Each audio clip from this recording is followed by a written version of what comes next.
has been devastating for him and our family. The impact plays over and over in his head. It'll never go away. His defense team saying Heron made a mistake and didn't fully understand the consequences that could occur while speeding.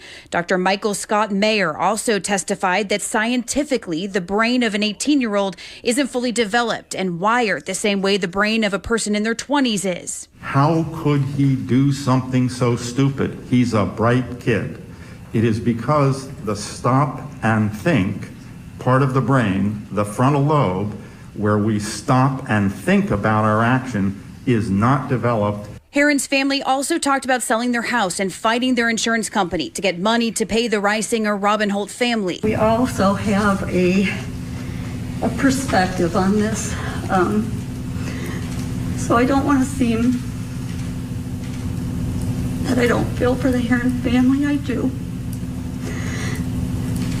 But their perspective on what they've lost can't compare to two sweet souls that were crossing the street coming home from a party. The state also pulled up a log from Heron's Mustang that details how fast it was going just days before the crash, 162 miles per hour on I-75. This was a crash, not an accident.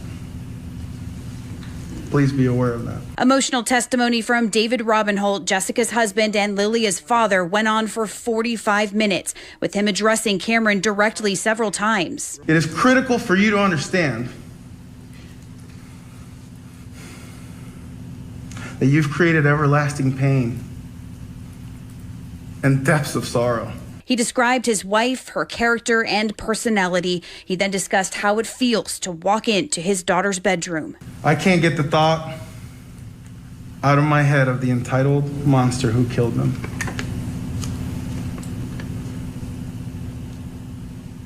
Something happens to me in this room. He says talking about the day of the crash is incredibly hard. He recalls being stuck in the traffic on Bayshore Boulevard and turning down a side street to avoid it. He says he knew something was wrong walking into Jessica's uncle's house to grab their luggage and not seeing them there. He says a stranger drove him to the hospital. I remember seeing a chaplain walk out, and I knew she was dead. I can't explain to you the effort and courage it takes to walk into that morgue and see the injuries that you created on her. David, in the end, begging the judge to give Heron a maximum sentence of 30 years. The judge has yet to make a decision. Heather Lee, ABC Action News.